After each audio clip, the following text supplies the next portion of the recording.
کہ اگر آپ کو امت مصطفیٰ میں رہنا ہے، امت مرتضیٰ میں رہنا ہے، امت قرآن بننا ہے، امت سید الشہداء بننا ہے، اور ایسی امت بننا ہے جو فخر کے ساتھ، جوش و جذبے و محبت و عقیدت اور عشق و جنوں کے ساتھ اپنے آقا کا استقبال کرے، آنے والے وارث انبیاء کا استقبال کرے، آنے والے وارث ائمہ کا استقبال کرے، اس کا استقبال جس کے انتظار میں قیامت ٹھہری ہوئی ہے، اس کا استقبال جس کے استقبال کے لیے زمین ابھی تک ہمارے گناہوں کے باوجود برقرار ہے، ورنہ کب کی اس زمین کو شق ہو جانا چاہیے تھا۔ یہ زمین ہمیں آپ کو اتنا پسند تھوڑی کرتی ہے، یہ جبراً بار اٹھاتی ہے۔ جب ہم گناہ کرتے ہیں اس زمین پر تو یہ زمین ہم سے پیار نہیں کرتی، محبت نہیں کرتی، یہ جبراً بار اٹھاتی ہے۔ یہ ان سجدوں کے صدقے میں ہمارا بار اٹھاتی ہے جو اللہ والے راتوں میں سجدہ کرتے ہیں۔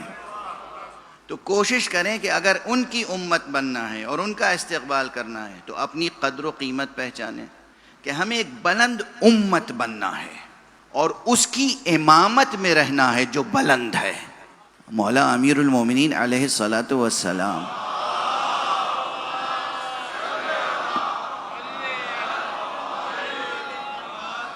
کی امت میں رہنا ہے یا نہیں؟ تو ہمیں امت مرتضیٰ بننا ہے، ہمیں وہ امت بننا ہے کہ جو امام زمانہ علیہ الصلاۃ والسلام کا فخر سے استقبال کرے۔ تو یاد رکھیے کہ یہ جو عادتیں یہ معمولی چیز نہیں ہے۔ رات بھر نماز پڑھی آپ نے، نماز شب بھی پڑھی، فجر کے وقت آپ نے نافلہ فجر بھی ادا کی، فریضہ فجر ادا کیا اور فریضہ فجر اول وقت ادا کیا، اور اس کے بعد آپ طلوع آفتاب تک مصلی پہ بیٹھے رہے اور خوب تسبیحیں پڑھتے رہے، اور اس کے بعد اٹھے تو صبح جب کسی مزدور کو ہائر کیا تو نیت یہ تھی کہ اس سے آج ہم 1000 کی محنت کرائیں گے مگر دیں گے 800۔ معلوم ہے نتیجہ کیا ہوا؟ وہ جو رات بھر آپ نے جاگ کے عبادت کی ہے سب ضائع ہو گئی، ضائع، برباد۔ ایک جملہ یاد رکھیے، فقہ اسلامی میں 2 چیپٹرز ہیں، ایک عبادات اور ایک معاملات۔ توضیح المسائل جو شائع ہوتی ہے اس میں بھی 2 جلدیں ہوتی ہیں، ایک عبادات، معاملات۔ عبادات، دعا اور عبادت، یہی جنت کی قیمت ہے، یہی آخرت کی تعمیر کرنے والی ہے، مگر دونوں میں نسبت کیا ہے؟ اگر آپ نے کوئی زمین خریدی اور وہ زمین خریدنے میں بد معاملگی ہوئی یا زمین غصب کر لی کسی کی، تو غصب کرنا ایک فعل ہے نا، ایک ٹکڑا زمین کا غصب کر لیا، ایک ہی تو گناہ ہوا۔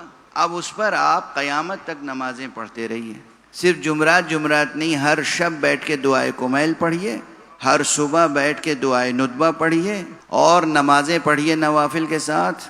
ایک معاملے کی غلطی لاکھوں نمازوں کو باطل کر سکتی ہے، مگر لاکھوں نمازیں مل کے ایک معاملے کی غلطی کو درست نہیں کر سکتی۔ واضح ہے؟ لاکھوں نمازیں مل کر ایک غلط معاملے کو درست نہیں کر سکتی، لیکن ایک غلط معاملہ لاکھوں نمازوں کو باطل کر سکتا ہے۔ اس لیے معاملے میں کتنا کھرا اور سچا ہونا چاہیے۔ اچھا، جب اللہ یہ اجازت نہیں دیتا کہ ہم جیسے حقیر بندے اپنا گھر بنائیں غصبی زمین پر، تو یہ کیسے برداشت کرے گا کہ اس کا گھر بنائیں غصبی زمین پر؟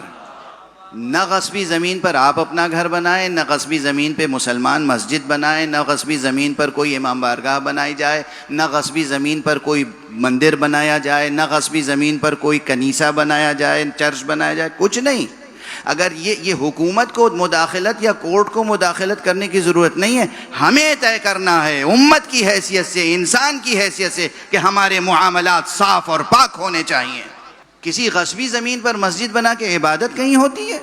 آپ کے گھر میں جب آپ کی عبادت قبول نہیں ہوگی تو غصبی زمین پہ مسجد بن جائے گی اور اس میں عبادت درست ہوگی۔ عام مسئلہ، پوری دنیا کے مسائل میں عرض کر رہا ہوں، کسی ایک شہر یا ایک ملک کی بات نہیں کر رہا ہوں، یہ تو یونیورسل معاملات ہیں۔